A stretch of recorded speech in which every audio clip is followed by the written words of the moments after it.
Have you ever stood in a room full of people, yet felt like you were completely invisible?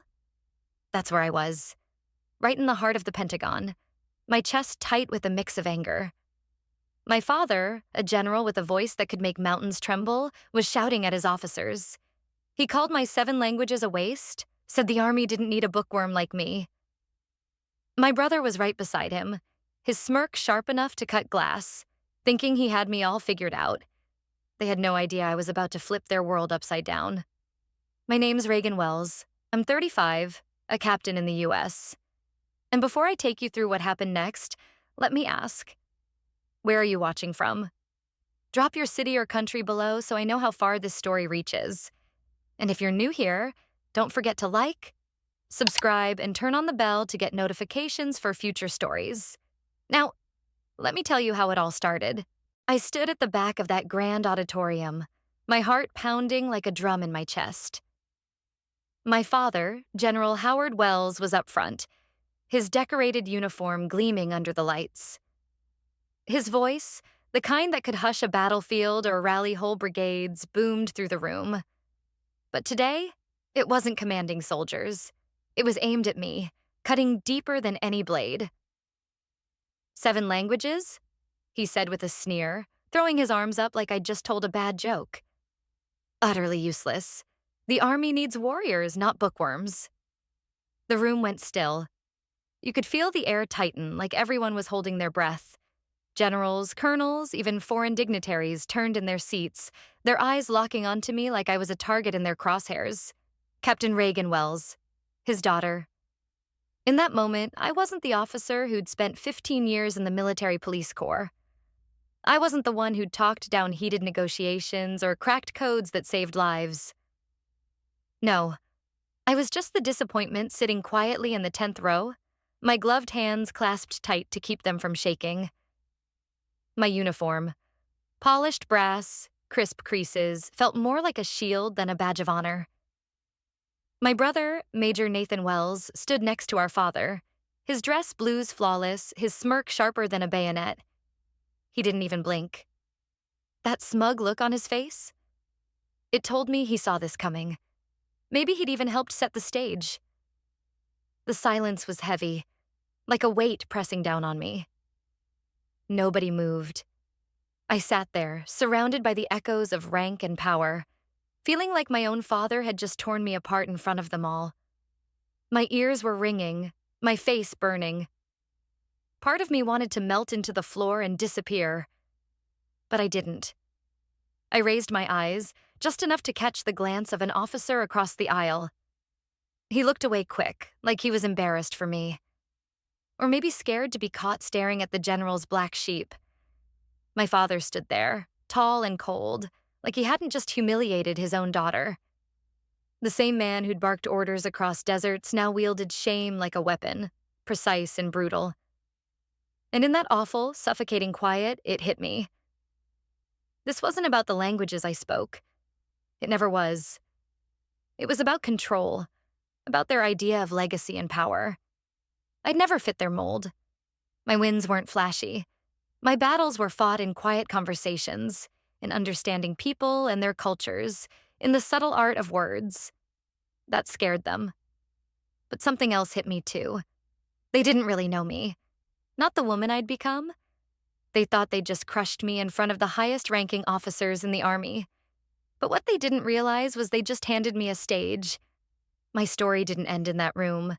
It was just getting started. I used to think being born into a legacy meant I was bound for greatness. Growing up, I pictured myself doing something extraordinary, carrying the family name like a torch. But in our house, legacy wasn't about love. It was about measuring up, about living under a shadow so heavy it could crush you if you didn't fit the mold. Perfection wasn't a goal. It was a demand. And if you didn't meet it, you were nothing. My father was General Howard Wells before I even learned to write my own name. He didn't just walk into a room. He owned it. His presence filled every corner, not just with his booming voice, but with expectations that felt like a weight on your chest. He didn't talk to you. He issued orders. He didn't cheer you on. He judged you. Then there was my brother, Nathan, the golden son. From the time he could toddle in a straight line, he was destined for West Point. Dad had him in military prep schools before he hit double digits, teaching him to read maps before he could tackle algebra. By 16, Nathan was strutting around in a uniform, already shining with pride, dreaming of medals that didn't even exist yet. He and Dad were like two peas in a pod, tight, proud, untouchable. And me? I was the odd one out, the quiet one. While Nathan was out running drills, I was holed up with dictionaries, lost in the curves and sounds of languages. I'd spend hours untangling the differences between dialects or reading poetry in Spanish, feeling the words come alive. I thought that made me special. I thought if I showed enough passion, enough skill, I'd earn my spot at the table. I was dead wrong. Dad didn't care about soft power. To him, strength was steel, not words. Every time I tried to share what I loved, the books I read, the languages I was learning, he'd nod, give a tight smile, and then turn the conversation back to Nathan's ROTC awards or his latest field exercise. So I pushed harder. I studied late into the night, skipped parties to master German grammar or memorize Pashto phrases. I won awards, scholarships, even academic medals, but they never made it to the mantle. Our living room on the military base was a shrine to Nathan. Plaques, photos, certificates lined the walls. A signed letter from a West Point commander hung above the fireplace like a crown. Once, I taped my Dean's List certificate to the fridge, hoping someone would notice. It was gone within an hour. Nobody said a word. Mom was my saving grace. She wasn't military. She was a civilian, a woman of books and quiet strength. She'd slip me novels in French, leaving little notes in the margins that felt like secrets between us. One day, she pulled me aside and said, "You don't have to shout to be powerful, Reagan. Some people lead with fire, others with light." Those words were my lifeline. I held on to them, and to her. But when Mom passed away, the house turned ice cold. Without her, I was alone in a family of soldiers who only valued war cries and perfect formations. Dad got harder, quieter, more demanding. Nathan got cockier, strutting around with no one to check his ego. I faded into the background, a daughter-shaped shadow in a house full of medals. That's when I learned to survive quietly. I took the pain of being invisible and turned it into fuel. I told myself if I worked hard enough one day, even for a moment, Dad would see me. Not the failure, not the disappointment, but me. I spent years chasing that moment. What I didn't know back then was that when it finally came, it would tear down the very image they fought so hard to protect. I was 17 when I realized just how invisible I was to my father. It was Thanksgiving at our base housing in Fort Hamilton, and the place was buzzing. The air smelled of roasted turkey and pumpkin pie, warm and inviting, but our family gatherings were never about warmth. In the Wells house, holidays were a stage, a chance to show off, to prove who was winning at life. My aunts and uncles had flown in, all decked out in their best sweaters and pressed khakis, pasting on smiles like it was part of the dress code. Nathan, my brother, had just gotten back from his first semester at West Point. He strode through the door like some kind of rock star, and the room erupted. People clapped, their faces glowing with pride. Dad's chest puffed up so much I thought his buttons might pop. Every story, every laugh, even the way people passed the mashed potatoes, it all circled back to Nathan, the golden boy. I had something to share too. Tucked inside my cardigan pocket was an envelope. Thick, creamy, with Yale University's navy blue seal embossed on it. A full scholarship to study linguistics. 4 years, all expenses paid. It wasn't just a letter. It was my ticket out. My future. My proof that I was worth something. I sat through dinner, my heart thumping so loud I could barely hear the chatter. I hardly touched my food, too nervous to eat. Every time someone roared with laughter at Nathan's tales of survival training or field drills, I clutched that envelope a little tighter, waiting for my moment. Finally, as dessert was passed around, apple pie, pumpkin, the whole spread, I took a deep breath and spoke up. "Dad, I said, my voice quieter than I wanted. I have something. He was in the middle of a toast, wine glass raised high, praising Nathan's natural leadership and flawless trajectory. I slid the envelope across the table. The Yale seal caught the light, shining like a beacon. Dad didn't smile, didn't even pause. He glanced at the envelope, gave a little sniff like it was nothing, and set it down, unopened, right next to the turkey carcass, where used napkins and bones were piling up. He didn't look at me. He looked at Nathan, flashed a big grin, and said, loud enough for everyone to hear, "A scholarship for languages?" He laughed, like the word itself was a joke. "What's next, Reagan? Translating menus in Paris while your brother defends this country?" The room went dead quiet. Forks froze midair. A few people forced awkward smiles, unsure if they should laugh along.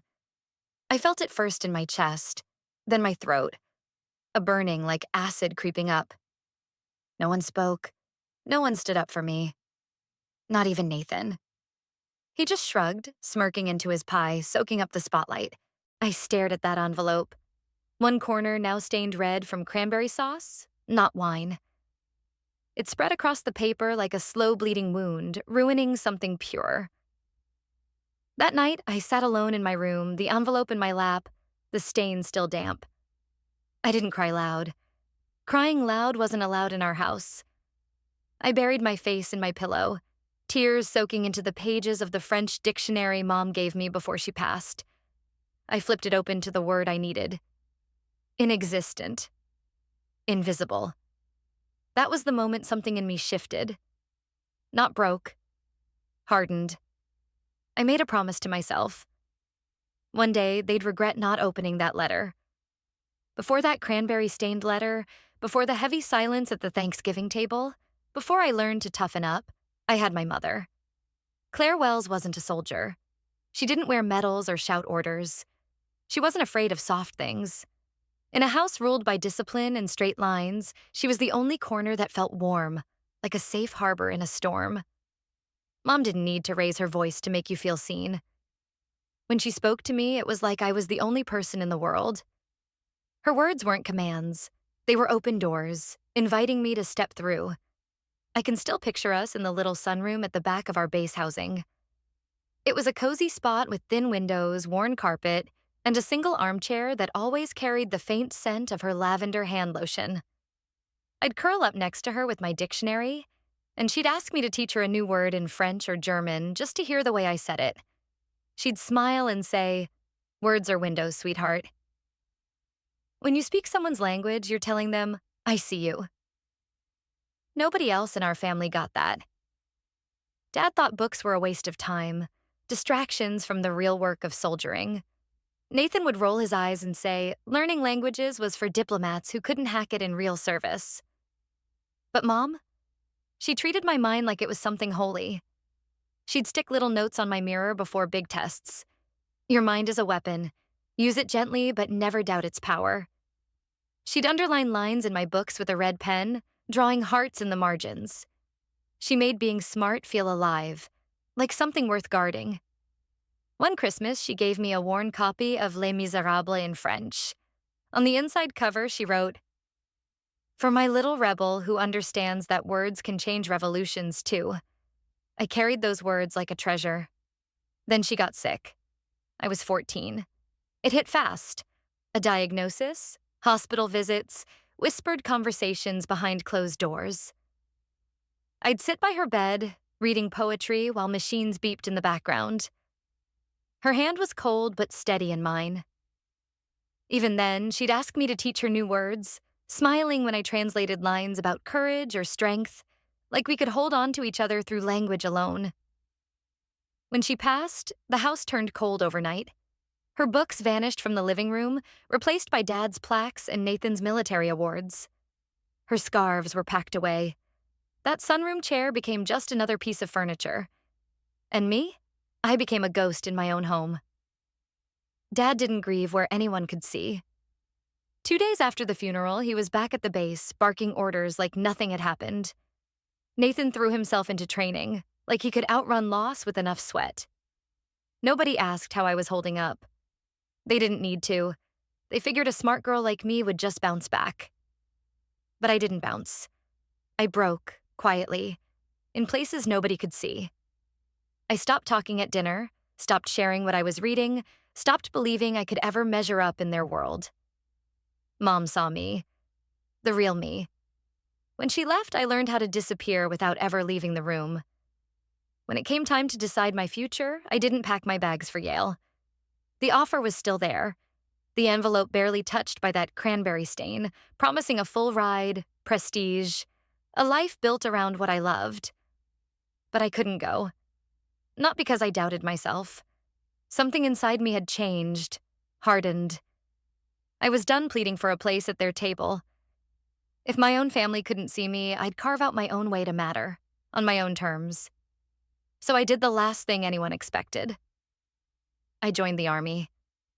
Not to chase my father's shadow or win his approval, but to step into their world and rewrite the rules for myself. I picked the military police corps. Not infantry, not combat arms, none of the flashy paths my brother strutted down, collecting medals like trophies. I chose strategy, precision, the human side of conflict. I wanted to understand war from the inside out, not just its noise. When I told Dad, he didn't shout. He just sat there, staring at me over his morning coffee, the newspaper folded crisp beside him. "Military police?" he said, slow like the words left a bad taste. "That's not real command, Reagan. That's paperwork and babysitting." I didn't argue.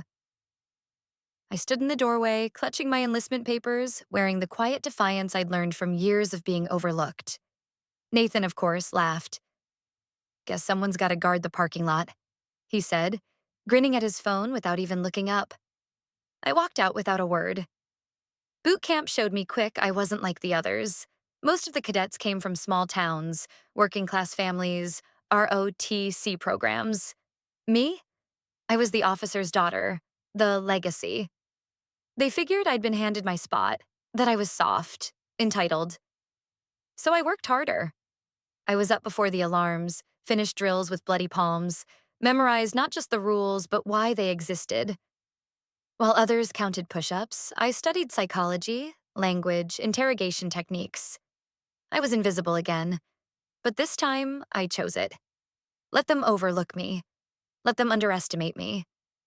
I wasn't there to be noticed. I was there to see what they missed. There was a quiet thrill in that. Walking the perimeter while others bragged in the mess hall. Learning to spot fear behind a cocky smirk. To hear lies hidden in perfect English. I wasn't chasing medals. I was building a weapon nobody saw coming. Letters from home were a reminder of what I'd left behind. Dad stopped writing after my first deployment. Nathan sent a one-line email on my birthday. "Don't get shot." I didn't bother replying. That silence between us grew, like a no man's land I didn't cross, and they didn't try to reach me. That was fine. For the first time, I wasn't shrinking to fit someone else's idea of who I should be. I wasn't begging for applause from people who only cheered for themselves. I was becoming someone new. And I liked her. The voice rang out, clear and sharp, cutting through the rotunda like a blade. "Captain Reagan Wells." Every head turned. My father's glass stopped halfway to his lips. My brother's smirk slipped just for a moment. The room, packed with polished shoes, starched uniforms, and oversized egos, seemed to freeze, as if the marble walls themselves were holding their breath. General Kane stepped forward, a four-star legend who'd earned his stripes in wars from Iraq to Eastern Europe.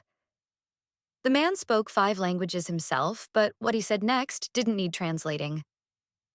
He didn't hand me a plaque or rattle off my achievements. Instead, his words hit like a quiet thunderclap. "This woman saved more lives in 6 months than most of us will in a career. Because she listened before she pulled the trigger. Because she understood before she reacted. Because she knew the enemy's words better than they knew themselves." Silence. Then, like the tide pulling back before a wave, every person in that hall stood. Every boot, every heel, every crisp collar rose together. The applause roared, rolling through the air like far-off artillery. steady, powerful. I didn't move at first. I wasn't sure what to do. Speak, salute, or maybe just let myself feel it. My hands shook, not from nerves, but from the weight of it all. Years of being invisible, of being the bookworm, of sitting through their laughter in silence. It all pressed down on me in that moment. I glanced at my father. He wasn't clapping. He just stared, his face caught in something I'd never seen from him before. Uncertainty. For the first time, I wasn't just a shadow in his world. I was something he couldn't quite figure out. Nathan fidgeted, his eyes darting between me and the general, his jaw tight. For once, he didn't have a snappy comeback. I stepped forward, my heels clicking sharp against the stone floor, each step steady and deliberate. I saluted General Kane. He nodded, then leaned in close, his voice low, just for me. You don't need their applause. You already changed the game. My throat tightened. I didn't answer, just held the salute a beat longer than I needed to, then stepped back. The clapping faded and the ceremony moved on. But something had changed. In the air, in the eyes around me. They didn't see General Wells's daughter anymore. They saw Captain Reagan Wells standing tall on her own, fully formed, unapologetically fluent in 7 languages and a lifetime of being overlooked. That moment didn't erase the hurt of the past. It didn't change how my father saw me. But it was the first time I didn't feel small in a room full of giants. And that was a beginning. The applause died down, the boots stopped stomping, and the generals turned away. Just like that, the warmth in the room vanished. 5 minutes ago, it was alive with cheers, but now it felt cold, sterile, like the marble floor under my boots. General Kane had gone back to his spot by the stage. A few officers gave me a nod, maybe a tight smile, but none of them came near. Not even for a handshake. It was like they'd handed me a medal and banished me in the same breath. I scanned the crowd without thinking. Dad was already gone, slipped out like he always did when things got too personal. His old trick. Nathan stuck around just long enough to whisper something to another officer. They both glanced my way and laughed. Yeah, nothing had changed. After the ceremony, I walked the hallway alone, my boots echoing in the empty space. My reflection in the glass walls looked back at me, sharper, more awake. The captain everyone had just saluted stared back, but she wasn't smiling. That night, in my quarters, I checked my phone. Nothing from Dad, no text, no missed call, not even a half-hearted good job. Nathan didn't bother either, not so much as a thumbs-up emoji. What I did find were group chats I'd been added to. Military circles, analyst boards, field units, buzzing with backhanded comments. She got the cane bump, I guess. Arabic's more useful than we thought, huh? MPs don't usually get public praise like that. Interesting. They weren't cheering me on. They were picking me apart, like I was some puzzle they needed to solve. I thought about letting it go, just keeping my head down and doing my job. But then something stopped me dead. A forwarded message. An internal memo from a command group about the Ghazni province operation. The one where my intel stopped a bombing on a refugee convoy. Except my name wasn't in it. The language patterns I intercepted? Labeled anonymous field tip. The translation sequence I built from 6 dialects? Just source, joint effort. It stung worse than any jab Nathan ever threw. They'd erased me. I sat back, gripping my phone so tight my knuckles ached. So that's how it worked? They'd clap for me in public to look good, but behind closed doors, I was still the bookworm they could use and forget. I thought of Dad, standing there during the applause, looking like it hurt him to see me in the spotlight. Like he'd rather be anywhere else. I didn't cry. I didn't yell. I just took a deep breath and pulled out my notebook. The one I kept locked away, filled with every language variant, every transcript I'd flagged, every report I'd written, every mistake I'd seen others bury. And I started going through it. Not to prove them wrong, but to remind myself. They could scrub my name from a report, but they couldn't take what I knew. and they sure as hell couldn't stop what I was going to do next. 3 days after the ceremony, they sent me to a temporary intelligence desk at Fort Gideon. It was supposed to be a snooze. 30 days of pushing papers, sipping lousy coffee, and moving encrypted reports from one server to another. Most officers saw it as a box to check before a promotion. Smile, nod, get out. But I didn't just read those files. I saw them. I was fluent in their languages, and I noticed things others missed. The first red flag came in a report from Helmand. It was a transcript of a conversation between two local leaders, picked up by a drone, run through an AI filter, and dismissed as irrelevant chatter. But I knew that dialect, a rare mix of Western Iranian Farsi and tribal Urdu, spoken in just a few border villages. The translation was dead wrong. What they called chatter was a coded order to move weapons into a humanitarian corridor used by NATO convoys. I checked it 3 times, translated it by hand, cross-referenced satellite timestamps. This wasn't a slip-up. It was either gross negligence or something worse. Someone turning a blind eye. I wrote up a corrected report, added context, and sent it through the official correction chain. Crickets. No response. Then came another report, this one from Ghazni, the same place where I'd filed a brief about a misinformation campaign targeting civilians. That brief? Gone. When I searched the document ID, the system spat back. Access restricted. File archived. Clearance revoked. But I wrote that report. I signed it. I dug into the backup logs and found it had been reassigned to my brother, Major Nathan Wells. His version? A gutted 2-paragraph summary that said no actionable threat, stripping out every warning about translation errors and civilian risks. A week later, 2 aid workers died in a bombing. The report called it unavoidable collateral. I closed my laptop and sat there, numb. This wasn't about who got credit anymore. This was about real people, real consequences. I started digging. Every buried report, every redacted transcript, I printed them, logged them, traced every change, every name, every file transfer. I built a shadow record of what they tried to hide. It was slow, grueling work, and dangerous. Every click left a digital footprint. Every file I opened pinged someone's audit log. But I couldn't stop. Somewhere between being the general's ignored daughter and the captain they clapped for, but didn't trust, I figured it out.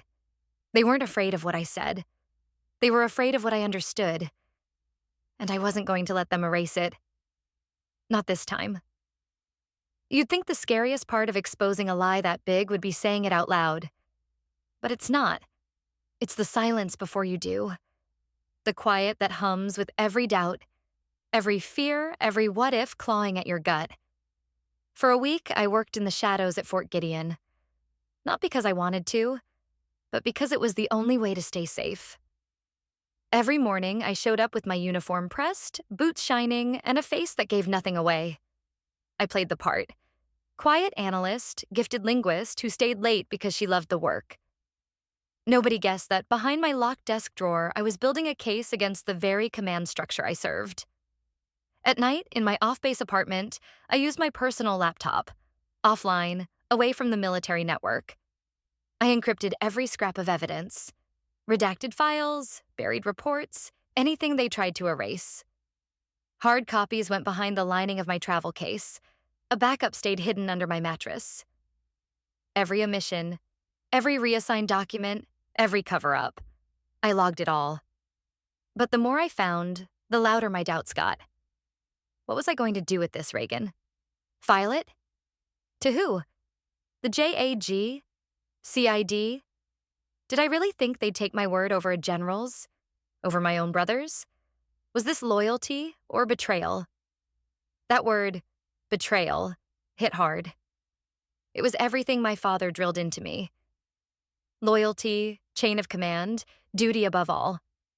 But how do you stay loyal to a system that buries voices like mine? How do you trust a chain of command led by a man who called my life's work a waste of breath? I kept seeing the faces of those aid workers in Ghazni, the mothers weeping after the convoy bombing. I saw my father's face in the Pentagon that day, looking at me like I was a glitch in his perfect legacy. That was the day I stopped chasing his approval. That was the day I decided to fight back. Quietly. Methodically.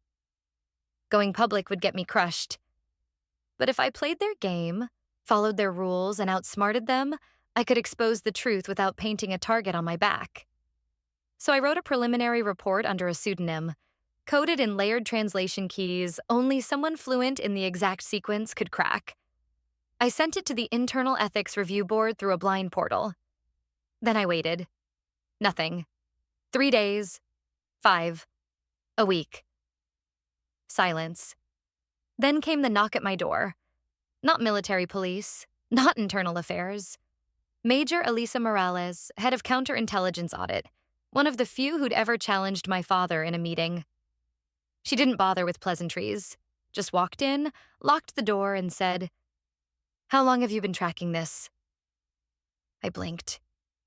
"You read it?" "Of course I read it," she said, dropping into a chair like a storm settling. "And if even half of what you've got is true, this is bigger than intelligence mishandling." She looked at me, her eyes sharp. "You're either the bravest officer in this damn building, or you're about to get eaten alive." For the first time, I felt something cut through the fear. Hope. Quiet. Fragile. Dangerous. But real. The meeting was classified Level 4, restricted to top brass. But there I was, summoned as a linguistic intelligence advisor. I knew the real reason. They'd read my report. The one Morales helped me encode. The one that laid bare how miscommunications and buried intel cost civilian lives in Ghazni and Helmand.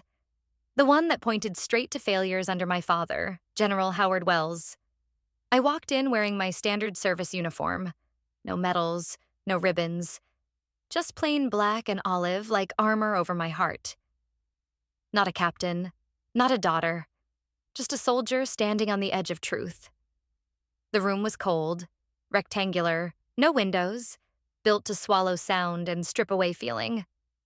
My father sat at the head of the table, his stars glinting under the harsh lights, his face carved from stone. Morales was already there, arms crossed, silent as a storm waiting to break. A colonel I didn't know kicked things off. Captain Wells submitted a flagged protocol report on intelligence failures in Ghazni and Helmand. Her documentation suggests potential command negligence. I caught the flicker in my father's eyes, the tiniest crack in his armor. She also alleges that corrections to field intel were systematically deleted, reassigned, or downplayed in official archives, contributing to preventable civilian losses. My father's voice sliced through the air. "You're accusing me?" His eyes locked onto mine, sharp enough to cut. "Your own father? A general?" "I'm not accusing you, sir," I said, steady. "I'm presenting facts, data, timelines, documents." "You went around the chain of command." "No, sir. I followed protocol. Internal review channels, military encryption, I signed it." His hand hit the table, the sound like a gunshot. "You signed it?" My voice didn't waver.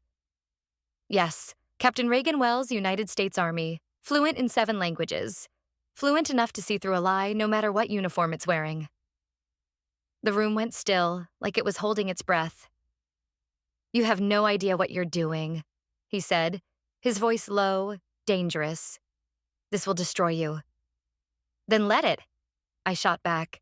"But it won't silence me." Morales stepped in, her voice calm but firm. "With all due respect, General Wells, this meeting is recorded for oversight.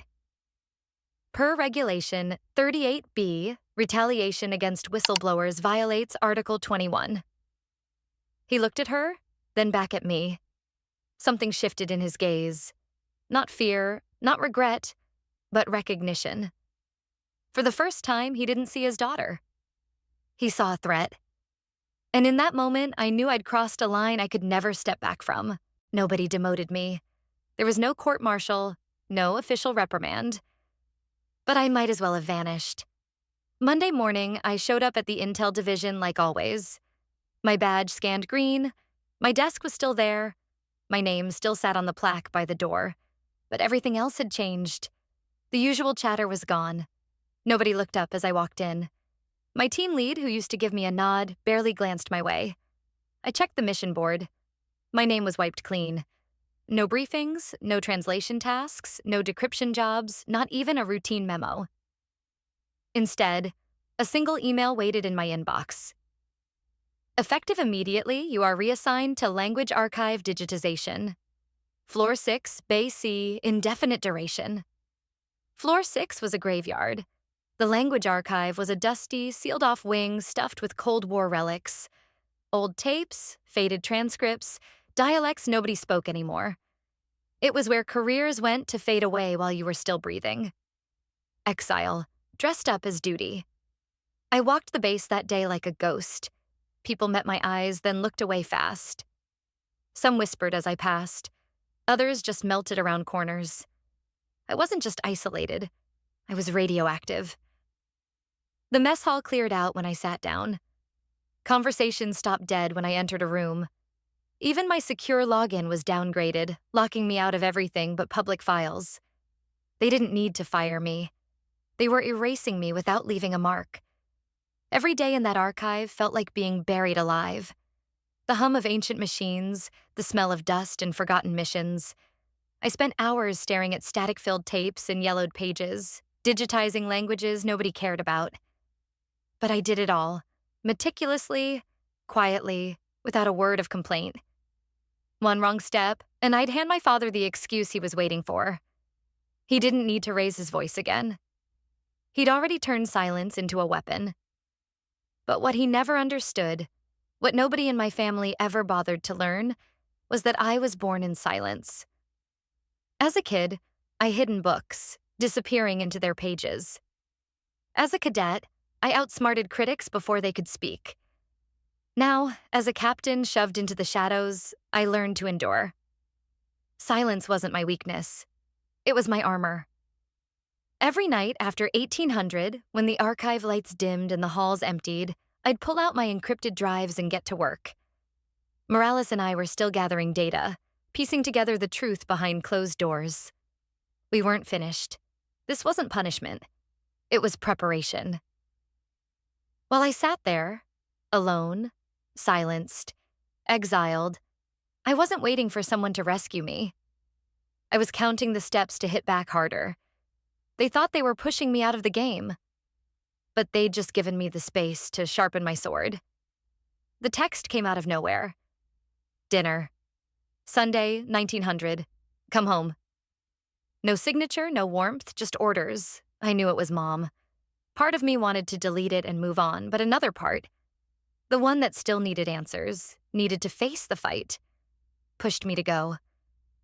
I hadn't been back to my parents' house in over a year. Not since Dad's promotion. Not since Nathan's wedding.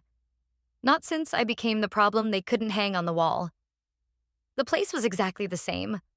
Polished wood floors, glass cases filled with medals, an air so formal it didn't feel like a home, just a museum of someone else's victories. Mom met me at the door with a smile that looked like it hurt. "You're early," she said. "No traffic," I replied. We didn't hug. She waved me toward the dining room like I was a guest she wasn't sure she wanted. The table was set. Roast chicken, potatoes, green beans lined up like a drill formation. Dad sat at the head, of course, with Nathan beside him, both in uniform, like this was a briefing, not a family dinner. "Captain," Dad said, his voice flat. Not Reagan, not my daughter. Just my rank, cold and sharp. "General," I answered, matching his tone. I took the seat at the far end across from Nathan. This wasn't about proving I was right anymore. It was about justice. For Brooke. For the lives lost. For everyone swallowed by their silence. They thought they'd broken me by locking me away, but they'd just taught me how to fight without a sound. And this time, I'd wield the silence. It was almost midnight when my phone lit up. Not a burner, not a military line, just my mother's personal number. She hadn't called me since that awful dinner, since I walked out of their house and their lives. I stared at the screen, my thumb hovering, before I finally answered. Reagan? Her voice cracked like it hadn't been used in days. Something's wrong with your father. I went still. I hadn't expected that. Not from her, not now. What do you mean? I asked, careful. He's different, paranoid. Doesn't sleep, locks his office, burns papers in the fireplace, yells in his sleep. Reagan, I think he's hiding something. I think he's scared. I took a slow breath. Why are you telling me this? Because I don't recognize him anymore. And I've been watching the news. The civilian audits, the congressional hearings, the resignations. I remembered what you said about the reports, the cover-ups. She paused, and I could hear the weight in her silence.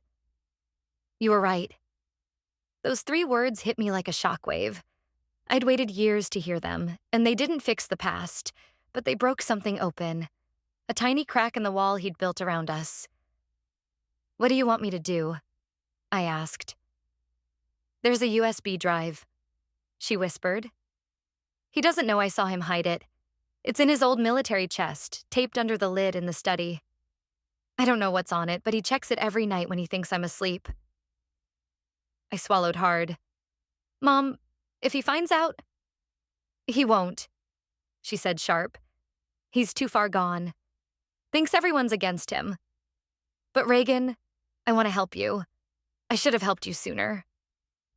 It wasn't love, not quite, but it was something. A fracture in her loyalty, a spark of truth. That was enough. The next morning, I called Major Morales from a secure line at a cafe. We hadn't met in person in weeks. She'd been working in the shadows, slipping me intel to keep me safe. When I told her about the drive, she leaned closer, voice low. If it's what I think it is, we might finally have what we need. She laid out a plan. A timed extraction during a quarterly security sweep. She had a contact who could forge a transport request under my father's name, getting him off base for 4 hours. Enough time for me to get in, grab the drive, and get out. It wasn't just risky. It was borderline treason against a decorated general, my own father. But titles didn't matter anymore. Justice wasn't going to drop from the sky. It had to be seized. On the day, I dressed in civilian clothes, used Morales' forged badge to slip past base security, and approached the house like a stranger. The lights were off. Mom had left the back door unlocked. The study smelled of stale air and burnt paper.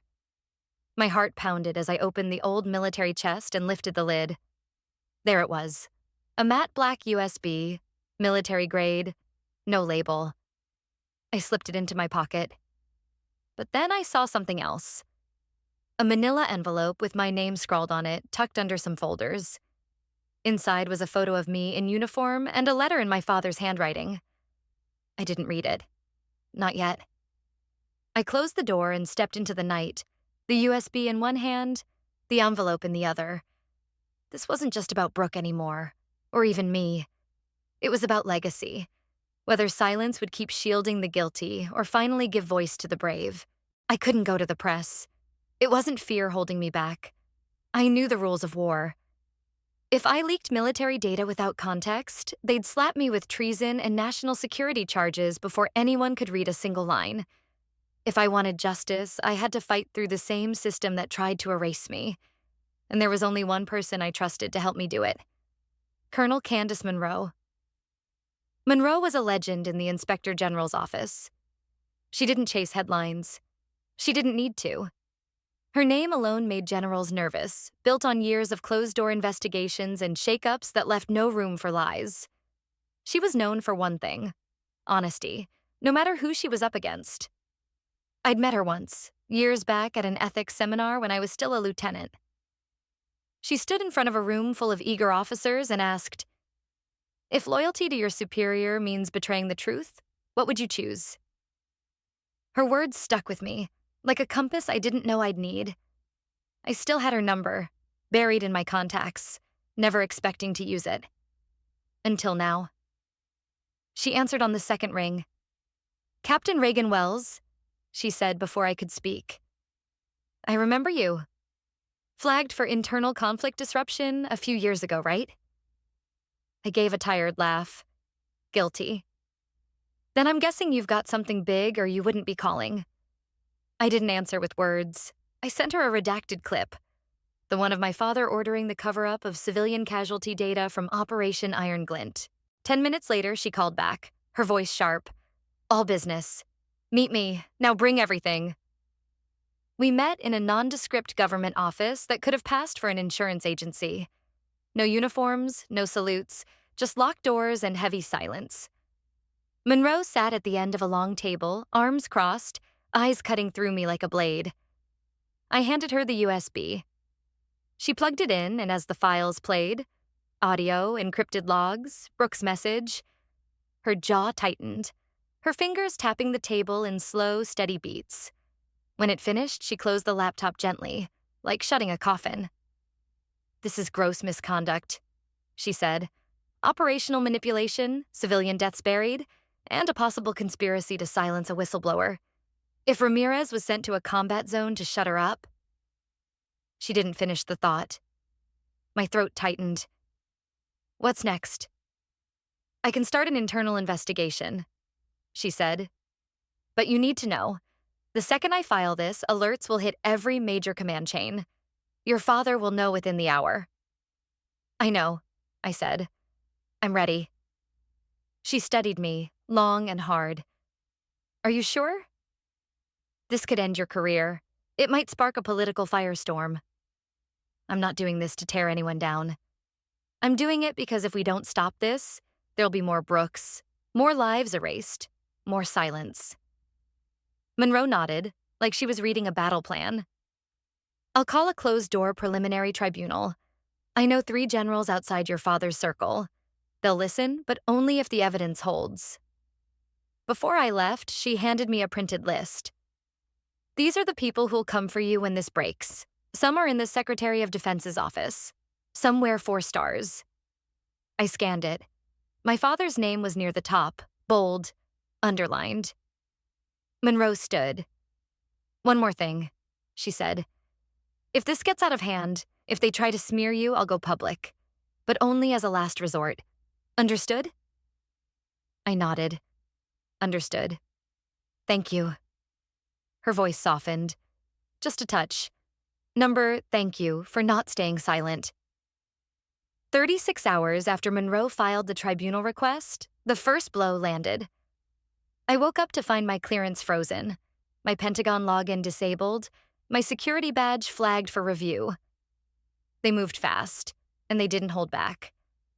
I hadn't even made it to my office when 2 military police officers, uniforms sharp as knives, stopped me. Captain Reagan Wells, one said, voice like steel. You're under administrative review pending a formal inquiry. Come with us. No cuffs, but they didn't need them. The message was loud and clear. Someone high up had slammed the brakes, and I knew who. In the holding office, it wasn't a lawyer or my CO waiting for me. It was my brother, Major Nathan Wells, standing there with his arms crossed, looking like he'd just checkmated me in a game I didn't know we were playing. Well, he said, smirking. Gotta hand it to you, Reagan. I didn't think you'd go full nuclear. I glared at him. You knew? Not the details, he said, cool as ever.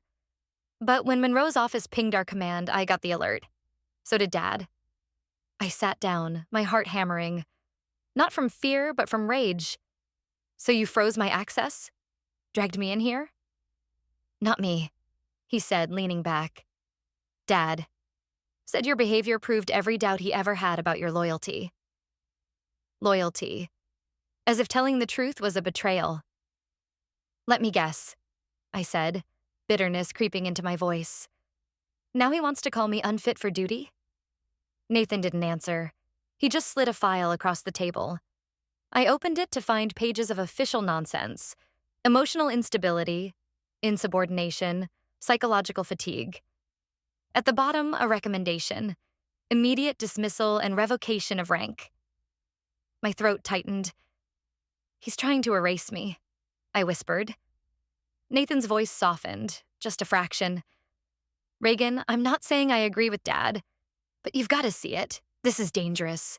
You're tossing matches into a room full of gas. I'm trying to stop people from dying in silence. I snapped. Brooke? He slammed the table. Brooke made her choices. I stood, meeting his eyes. She followed orders, like you, like I did. Silence stretched between us, heavy and sharp. Then Nathan said something I never saw coming. She's not dead. I froze. What? She's not dead, he repeated, quieter now. Wounded, bad, but she made it. She's in a recovery unit in Germany. Nobody's allowed to contact her. Why wasn't I told? I demanded. He leaned in, voice low. Because if people like you knew, you'd go digging. And if she talks, it all comes crashing down. That was all I needed. I walked out of that room, a storm brewing behind my eyes. Back at my apartment, I sent Monroe a secure message. Brooke's alive. They're hiding her. She replied in minutes. Confirmed. I'll request protected testimony. This changes everything. But the fight wasn't over. Within a day, I was summoned to a psychological evaluation board to test my mental fitness. It was a trap. 3 officers, 1 civilian evaluator, all primed to paint me as unstable.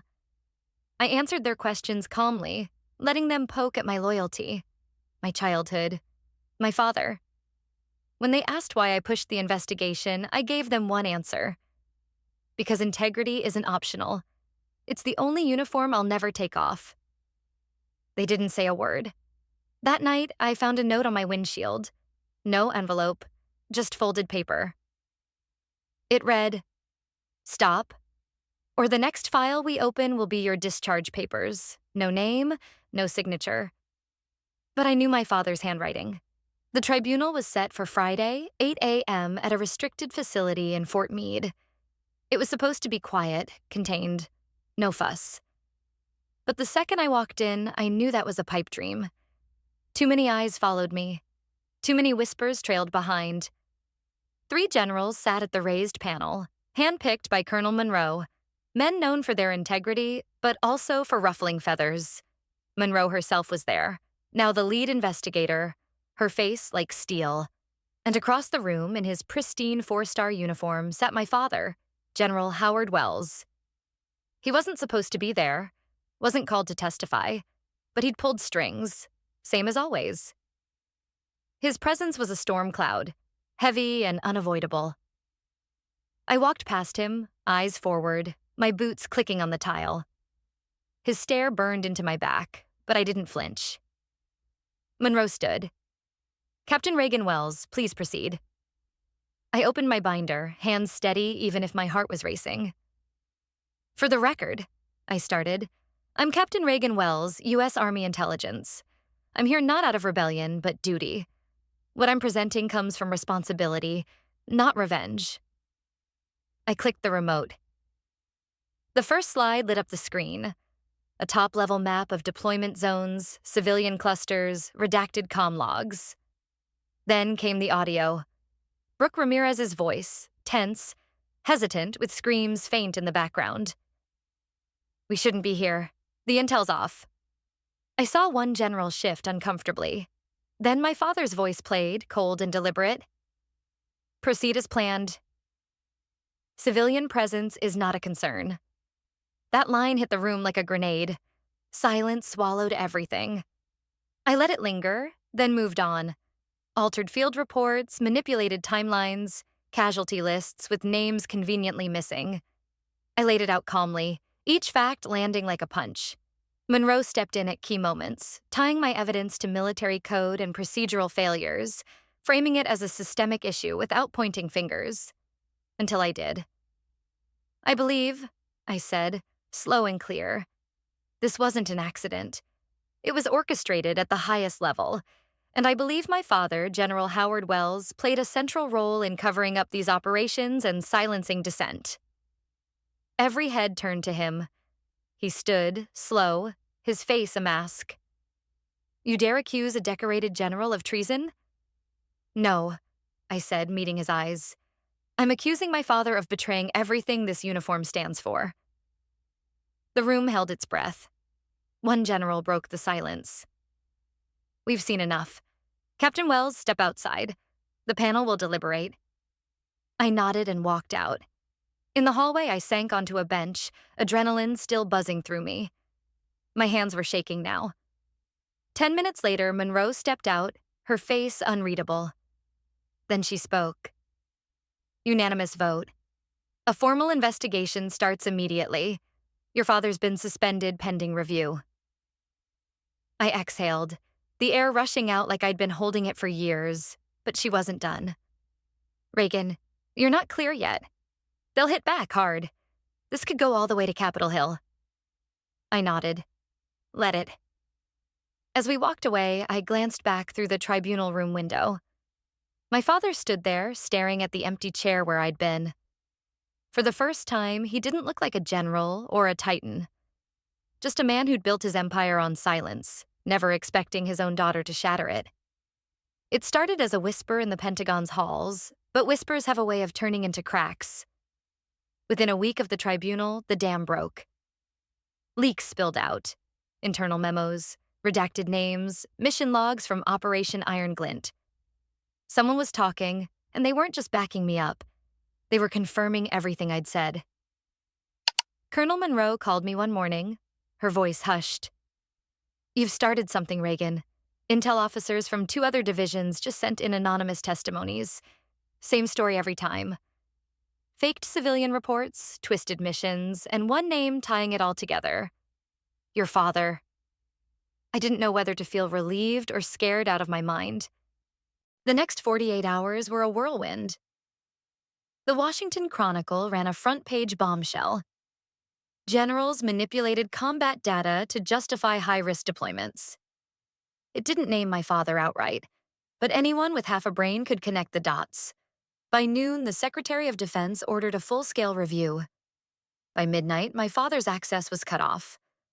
By morning, it wasn't just about one operation anymore.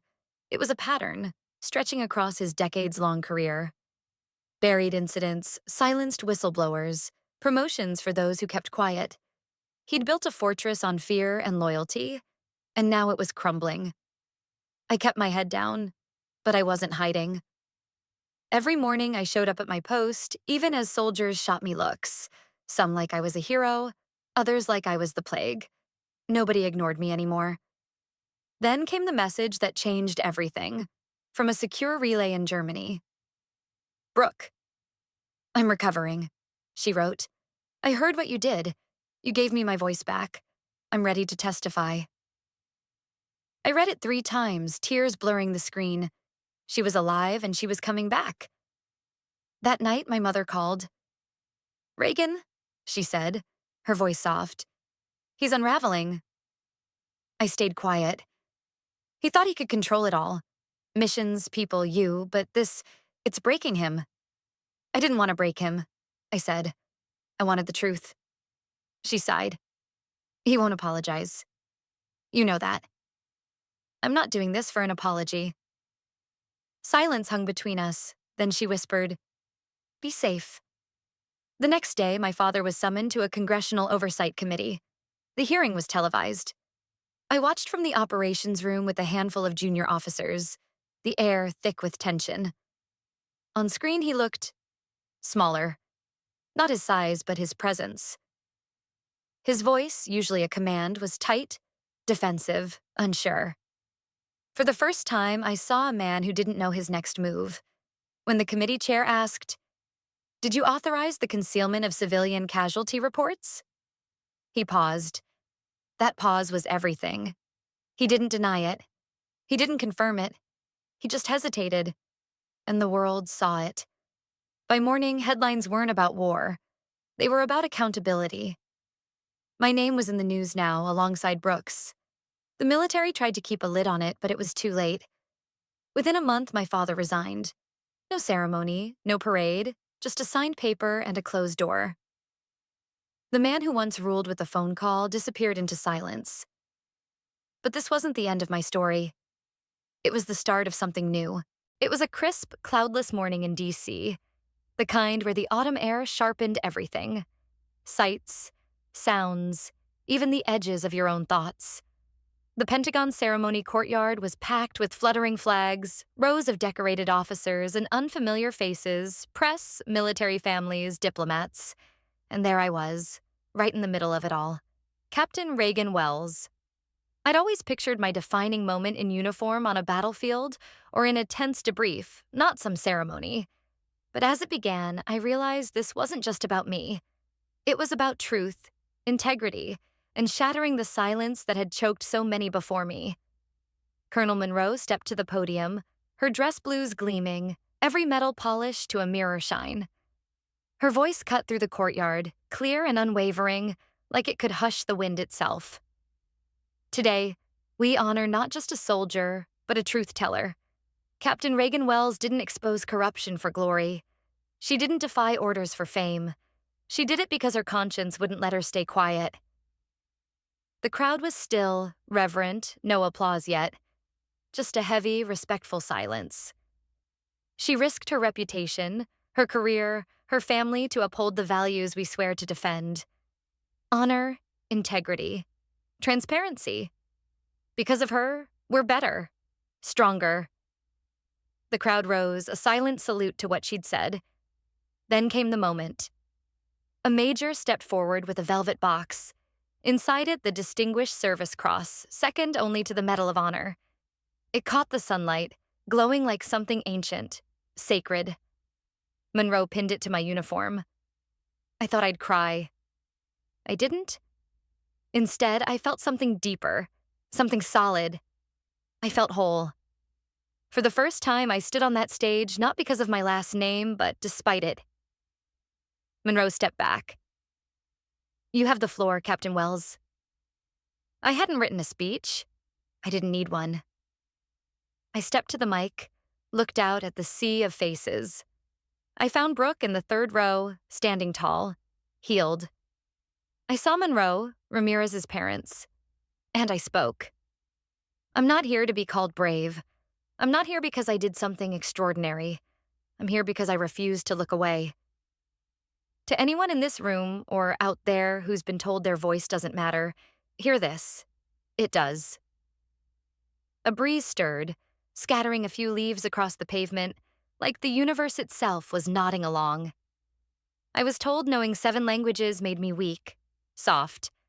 But words aren't weakness. They're power. Sometimes they're the only weapon we have to fight what's wrong. A pause, then applause. Real.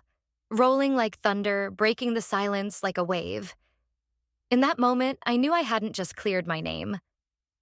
I'd changed something. When it was over, reporters swarmed, shouting for interviews, statements, book deals. I brushed past them. I made my way to Brooke. We didn't speak at first, just hugged, the kind of hug that mends what's broken. You did it, she whispered. No, I said. We did. As the sun dipped behind the Pentagon, a group of junior cadets approached. One, a young woman barely out of high school, saluted and said, "Ma'am, I joined because of you." I didn't know what to say, so I saluted back. Because sometimes, silence says more than words ever could. I stood on that stage in the Pentagon, the weight of the metal heavy against my uniform, a moment of pride that felt like it belonged to someone else. Across the river, in a dim, quiet study, my father, General Douglas Wells, sat alone. He wasn't the man he used to be. No grand farewell, no parade, no handshake from the president. Just a forced retirement that left him with nothing but 4 walls and a muted TV. Dust settled on his medals, his old photos with presidents, his newspaper clippings, reminders of a glory that had faded away. He watched me on the screen, standing tall in the same uniform he'd once worn so proudly. I spoke clearly. My words about truth, about the power of language ringing out. He didn't move, just stared, his face unreadable. The anger he'd carried after the scandal had long burned out, leaving behind something heavier. Shame. He'd picked up the phone a dozen times since that day, my name glowing on the screen, but he never made the call. What could he say? Sorry? That wouldn't erase the years of him dismissing me, belittling me. treating me like I was nothing compared to his legacy. He used to think my languages, my empathy, my refusal to blindly follow orders made me weak. He thought crushing that would make me strong. But there I was, proving him wrong, while he sat in a house full of echoes. His old contacts stopped calling. My brother, his son, asked for a post overseas to dodge the family name. Even his medals didn't shine anymore. He'd built what he thought was an empire of obedience, but it crumbled, leaving him alone. A neighbor mentioned the TV was on all night sometimes. News, congressional hearings, once even a German language podcast. Maybe he was trying to understand me, but it was too late. I never saw him again after that ceremony, not face to face. Then, months later, a letter came. Plain envelope, no return address, but I knew his handwriting. Inside, he wrote, "I didn't understand what you were fighting for. I thought you wanted to destroy me. Now I see you were trying to save what I forgot how to honor. I may not deserve forgiveness, but I deserve to know you were right." No signature, just his words staring back at me. I folded the letter and tucked it into the drawer with my commission papers. I didn't write back. Some stories don't need another chapter. They just need to end. Looking back on this journey, I've learned a few things that stick with me. Even when your own family tries to silence you, to push you down and make you feel small, there's strength in holding your ground. No matter how loud the voices are against you, speaking your truth can ring out louder, clear, and unshakable. And revenge? It doesn't always have to be loud or angry. Sometimes it's quieter. Finding healing, earning recognition, and finally being seen for who you are. This story isn't just mine. It's for anyone who's ever felt invisible, ignored, or underestimated. Here, we share stories like these. Tales of betrayal, resilience, justice, and redemption that others might try to bury. So stick around, because your story matters too. Always. Here at Hidden Family Revenge Stories, we tell the stories that others bury. Stories of betrayal, strength, justice, and ultimate redemption. So please like this video, subscribe to the channel, and turn on the bell to get notifications for future stories. Thank you for watching, and see you in the next video.